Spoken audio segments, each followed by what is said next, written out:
to the fascinating world of the genes with Rohini, and lambda operon, it is the today's topic. Lambda operon, it is little bit complex, it is interesting, and also it is lengthy.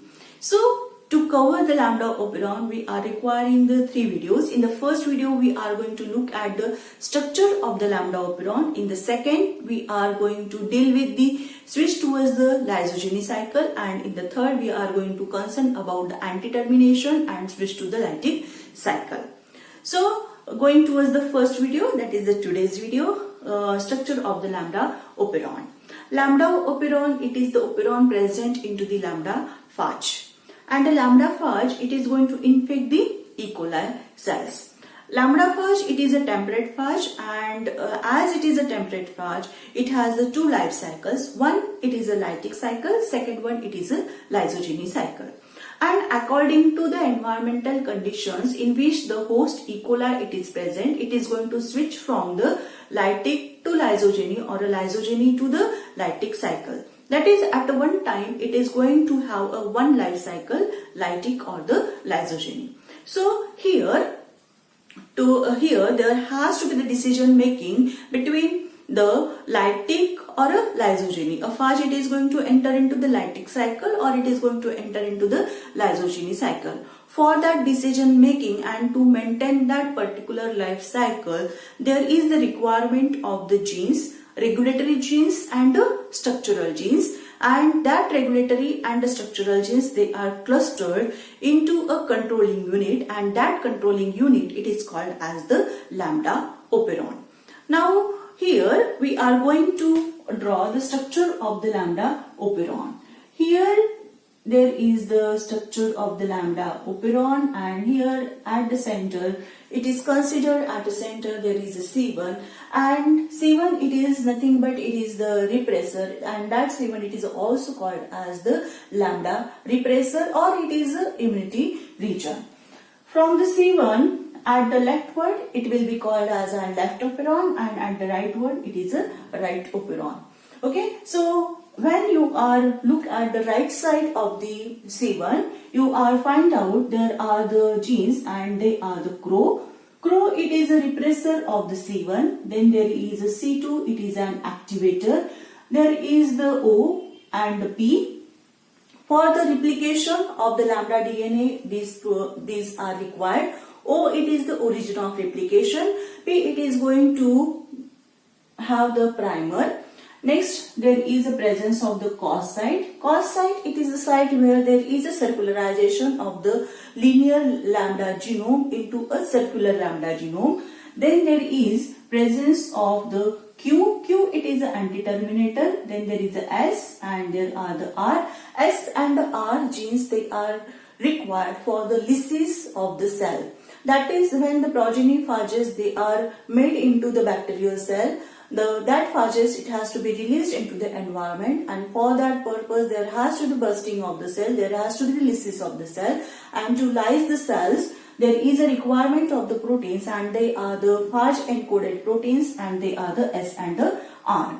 Next, there is the region which is going to encode the head genes, okay, head genes which are required for the synthesis of the head, and there are the tail genes which are required for the synthesis of the tail of the phage. So in the rightward there are CRO, C2, O, P, cos site, then there is a Q, S, R, head genes and the tail genes. These all they are present at the right side of the C1.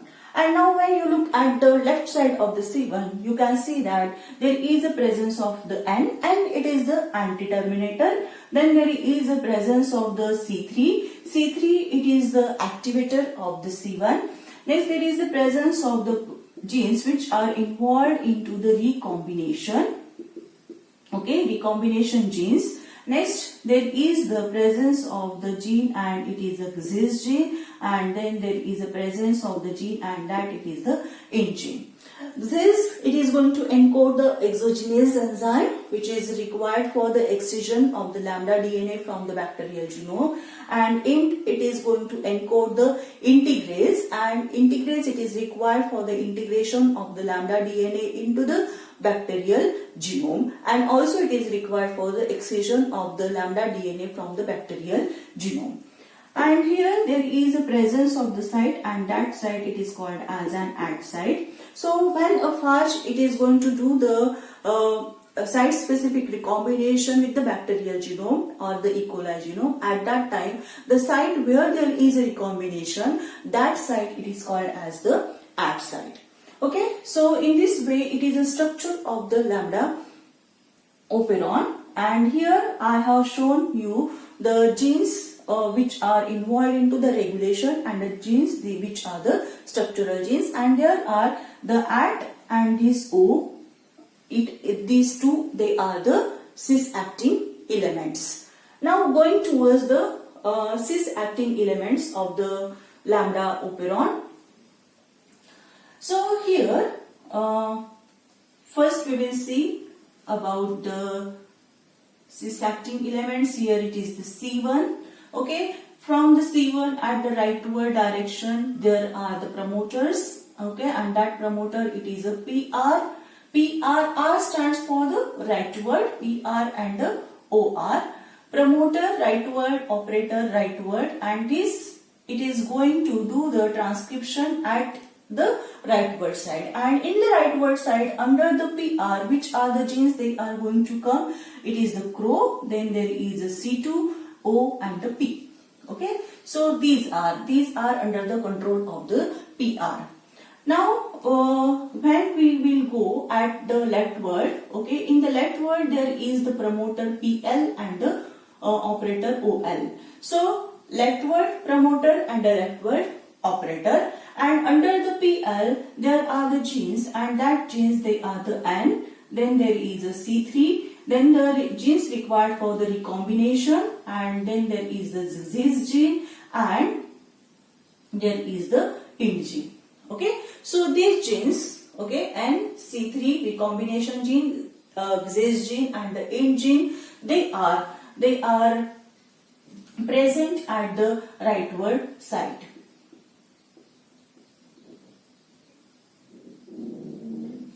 And here there is another promoter which is for the IND, and that it is called as the PI. Okay, so the IND gene it has the two promoters. One it is the PL, and the second one it is the PI. Now here the C1 it is expressed from the two promoters, and that two promoters they are the first one it is the PRE. It is the promoter, it is a PRE. RE stands for the repressor establishment. That is when there is an infection of the lambda phage to the bacterial cell. At that time, when there is an expression of the C1, the first promoter which is allowing the expression of the C1, that it is a PRE, that is it is allowing the establishment of the C1. And after establishment of the C1, there is the establishment of the lysogeny cycle. Okay, and it is going to do the transcription in the leftward side. And next promoter here, which is going to do the transcription of the C1, and that it is a PRM. R it is a repressor and it is a maintenance. Promoter, repressor, maintenance. After establishment of the C1, after establishment of the lysogeny, that lysogeny or that the concentration of the C1 it has to be maintained into the cell, and to maintain that concentration, the promoter which is going to active, it is the PRM. Okay. Now going towards the next part of the cis-acting elements, and here it is the Q. Okay, in the Q there is a PAQ. A stands for the anti-repressor Q. That is this promoter PAQ. It is going to do the repression of the Q. And next here there is the promoter. It is a PR prime. And this PR prime it is placed in between the Q and SR genes. Okay, between the Q and the S there is a PR prime. Okay, the promoter rightward. Okay, so at the rightward there are the two promoters PR and the PR prime. Okay, for the rightward operon. Now here there are another cis acting elements, they are present, and they are whom? They are the TL, then there is a presence of the TR1, and here there is a TR prime. So this T, it is a terminator, that it is a transcriptional terminator. Okay, so whenever RNA polymerases, it is going to load over the promoter. When it is coming across this terminator, there is the termination of the transcription. So the genes which are placed beyond this terminator, they are not going to be expressed. And to control this, okay, there are the site, and that site, it is the NUT-L site, and here it is the NUT-R site, and here there is a site, and that site, it is a QUT. So the NUT-L, it is a leftward again, NUT site, leftward side, and NUT-R, it is a NUT site which is at the right side. Okay, and what is a NUT? N utilization. Okay, N utilization, and this N utilization site, it is allowing the loading of the anti-terminator N over the RNA polymerases. And here second one, it is the QUT, and this QUT, it is a Q utilization. QUT, it is a Q utilization, and when you look at the location of the QUT, it is in the promoter. Okay, where it is present into the promoter itself, and NUT, that is a NUT site. Okay, the first NUT-L, it is located after the PL, and NUT-R, it is present in between the CRO and the C2. And here the TL, that is a terminator, where it is placed after the N and before the C3, that is NUT-L location, it is in between the N and the C3, and the NUT-R location, it is in between the CRO and the C2, and the TR1, it is also present in between the CRO and the C2, but the TR1, it is present after the NUT-R, and here the TR prime, it is before the S, but after the PR prime. Okay, so in this way the lambda operon, it is consisting of the cis-acting elements. Okay, so there are the cis-acting elements, and there are the regulatory genes and the structural genes. Now going towards the regulatory genes, which are the regulatory genes which are present into this lambda operon. There are the 6 regulatory proteins, they are present into the lambda operon, and that 6 regulatory proteins, they are the C1, C2, C3, and then there is the N, CRO, and the Q. Okay, C1, it is the repressor, C2, it is the activator, C3, it is the activator, and it is the anti-terminator, CRO, it is the repressor, Q, it is the anti-terminator. And here this C1, C2 and C3, it is involved into repressing the lytic cycle. So it is called as the negative regulators. Okay, it is the negative regulators of lytic cycle. They are the negative regulators of the lytic cycles, means they are the positive regulators of the lysogeny. Okay, so for the establishment of the lysogeny, to enter into the lysogenic cycle, there is a need of the repressor, and that repressor, it is a C1 repressor, and that C1 repressor, it is allowed to made by the activators, and that activators, it is a C2 and the C3. Next here, the N, CRO and the Q. They are the positive regulators. Okay, they are the positive regulators of lytic cycle.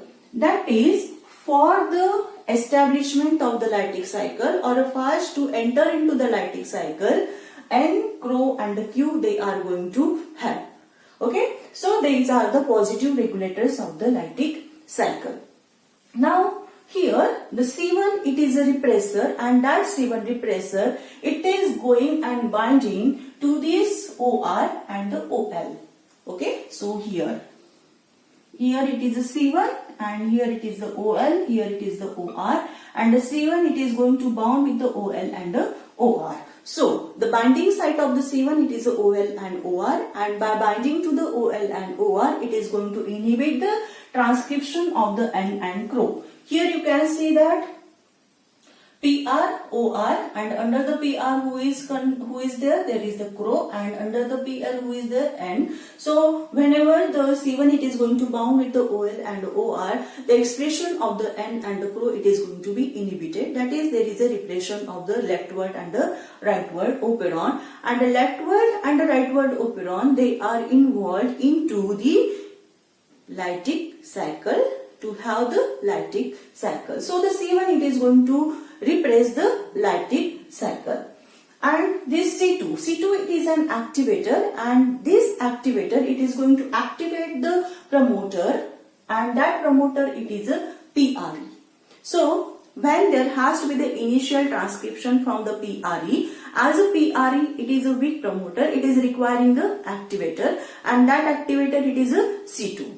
And this C2 it is an unstable protein, and to stabilize the C2 there is a requirement of the C3. So by having the C3, the C2 it is getting stabilized, and the C2 it is an activator of the C1 for the PRE promoter. So the C3 it is also will be called as an activator, but its effect it is a indirect effect. Next here, the N and the CRO they are the anti-terminators. Okay, N and the CRO they are the anti-terminators. They are allowing the read-through transcription between through whom this TL, TR1 and this TR prime. Okay, so these anti-terminators they are allowing the read-through transcription, that is they are allowing the anti-termination, and due to that anti-termination effect of the N and the Q there is a switch towards the lytic cycle.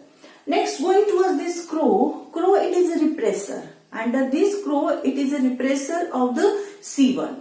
So the CRO it is going to bond with the operator of the C1. Okay, the CRO it is going to bond with the operator of the C1, and it is allowing the inhibition of the transcription, that is it is going to switch off the expression of the C1. And as it is going to switch off the expression of the C1 means it is not allowing the C1 to repress the lytic cycle, that is CRO it is allowing a phage to enter into the lytic cycle. Okay, so in this way there are these regulatory proteins from the regulatory genes. Okay, C1, C2, C3 and CRO and Q. C1, C2, C3 negative regulators of lytic cycle, and CRO and the Q positive regulators of the lytic cycle. I think you may have cleared the structure of the lambda operon. If you have any doubt, if you have any comment, you can write down into the comment box. And if you like my video, subscribe my channel and also share my videos with your friends so that the knowledge it is going to spread. Thank you.